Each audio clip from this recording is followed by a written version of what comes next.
आत्ताची महत्त्वाची बातमी ती म्हणजे कालच्या अमित शहा उद्धव ठाकरेंच्या भेटीनंतरही तणावपूर्ण असलेले शिवसेना भाजपचे संबंध। सेनेचे नेते राज्यमंत्री अर्जुन खोतकर यांनी भाजपचे प्रदेशाध्यक्ष रावसाहेब दानवे यांच्यावर जोरदार हल्ला चढवलाय।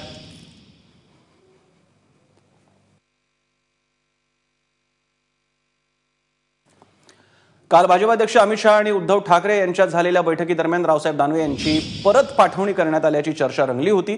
शिवसेनेच्या काही मंत्र्यांनीच दानवे यांच्याबाबत तक्रार केल्यानं दानवेंना बैठकीपासून दूर ठेवण्यात आल्याचं बोललं जात आहे। त्यावरती एबीपी माझानं काल दानवे यांच्याशी फोनवर बातचीत केली असता त्यांनी त्याचा इन्कार केला।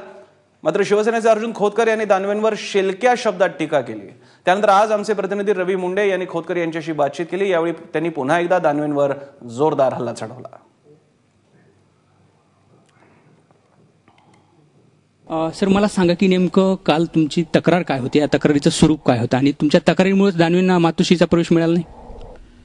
हे बघा, प्रदेश अध्यक्ष रावसाहेब दानवे यांच्या संदर्भामध्ये मी माननीय संजय राऊत साहेबांकडे तक्रार केली होती की ते शिवसेना संपवला निघालेत, जिल्ह्यामध्ये शिवसेना संपली पाहिजे या हेतूने काम करतात आणि तुम्ही त्यांना समज दिली पाहिजे अशा आशयाची तक्रार मी माननीय संजय राऊत यांच्याकडे केली होती। अर्थात ती तक्रार माननीय उद्धव साहेबांपर्यंत गेली पाहिजे हाही त्यामागचा हेतू होता। अर्थात तक्रार केल्यानंतर त्यांना मातोश्रीला बोलवलं नाही बोलवलं हा याचा मला कल्पना नाही, पण तुम्ही रितसर तक्रार त्यांच्याविषयी पक्षाच्या नेत्याकडे केलेली आहे। ते शिवसेना संपवायला निघालेलेत अशा आशयाची माझी तक्रार होती। बरं, रावसाहेब दानवेविषयी इतर कोण्या शिवसेना नेत्यांची तक्रार होती का आणि दानवे मातोश्रीवर जाऊ नयेत असं तुम्हाला वाटते? नाही, मी मातोश्रीवर रावसाहेब दानवे जाऊ अथवा न जाऊ हा अधिकार माझा नाही, तो संपूर्ण अधिकार मातोश्रीचा आहे। कोणाला बोलवायचं, कोणाला हात घ्यायचं, कोणाशी चर्चा करायची। आता मातोश्रीने बोलवलं नाही का पक्षातल्याच नेत्यांनी त्यांच्यावर विश्वास ठेवला नाही की हे तिथे गेल्यानंतर वेगळी चर्चा होईल, हे तिथे गेल्यानंतर गुप्तता पाळत नाहीत, त्यामुळं यांच्यावर पक्षातल्याच त्यांच्याच पक्षाच्या लोकांचा विश्वास त्यांच्यावर नसल्यामुळं कदाचित त्यांच्या पक्षाच्या लोकांनी त्यांना तिथे घेऊन गेले नसतील, ते त्या बैठकीच्या पात्र नाहीत असं समजून त्यांना त्या बैठकीला नेलं नसेल। बरं, दानवेंनी काल एबीपी माझाशी बोलताना तुमच्यावरती भ्रष्टाचाराचे आरोप केले आहेत। तुम्ही कृषी उत्पन्न बाजार समितीचे सभापती आहात आणि त्या कृषी उत्पन्न बाजार समितीमध्ये भ्रष्टाचार झाल्याचा आरोप त्यांनी केला।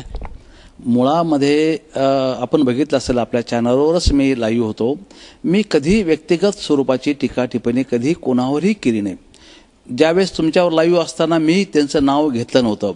त्यांना काय वाईट वाटलं काय माहीत, ते आले आणि बेछूटपणे बिनबुडाचे आरोप या ठिकाणी करू लागले। मग त्यांनी आरोप केल्यानंतर मला त्यांच्या आरोपाला उत्तर द्यावं लागलं। जिल्ह्यामध्ये माहीत आहे की जिल्ह्यातला सर्वात मोठा गुत्तेदार कोण आहे, जिल्ह्यातले सर्व कामं, मग ती बांधकामची असेल, इरिगेशनची असेल, बाकी इतर कामं असतील, ती यांच्या कुटुंबाशिवाय कोणाकडे नाहीत। मग ते जावाई असतील, विवाह असतील, भाऊ असतील, कोणी असतील, जिल्ह्यातले सर्व आणि जिल्ह्यातल्या आम जनतेला माहीत आहे जिल्हा कोण लुटा लागलं। जिल्ह्यामध्ये निश्चितपणे यांची एकतर्फी दादागिरी चालू आहे आणि अर्थात ते घाबरतात फक्त जनतेला आणि मला, त्यामुळं त्यांच्या मनामध्ये माझ्याविषयी निश्चितपणे रोष आहे आणि शेवटी ते म्हणतात की मी निवडून येणारच आहे। अरे तू कोण निवडून येणार, तुला कोण निवडून देणार आहे? जनता निवडून देणारी आहे। तो असा आविर्भावात जो मस्ती असते ना, सत्तेची मस्ती, सत्तेचा माज, सत्तेची गुरमी जी असते ना, ती गुरमी त्यांच्या चेहऱ्यावर जाणवते, त्यांच्या वागण्यात जाणवते, त्यांच्या बोलण्यात जाणवते। आत्ता कुठं त्याचं हेलिकॉप्टर माझ्या धाकामुळं जमिनीवरती उतरलेलं आहे। सत्ताधारी पक्षाचे मंत्री म्हणून तुम्ही भाजप नेतृत्वाकडे दानवेंच्या या तक्रारी केल्यात का कधी, किंवा त्याचा काही रिप्लाय आला? नाही, मला योग्य व्यासपीठ मिळाल्यानंतर मी निश्चितपणे त्यांच्या पक्षाच्या नेतृत्वाकडे सुद्धा या ठिकाणी संदर्भामध्ये चर्चा करणार आहे, त्यांच्याकडे तक्रारी करणार आहे। मी तसं जुजबी चर्चेमध्ये या संदर्भाने पक्षाच्या नेतृत्वाकडे तक्रारी केलेल्या आहेत। हे बघा, त्यांची एक तक्रार नाही, मी त्यांच्या तक्रारी घेऊन जनतेमध्ये जाणार आहेत, त्यांच्या तक्रारी घेऊन मी शासनापर्यंत जाणार आहे।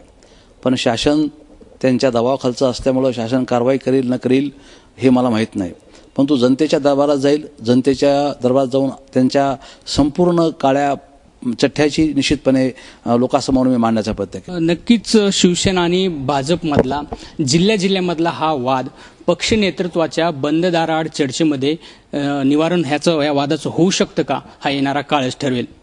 रवींद्र मुंडे, एबीपी माझा, जालना।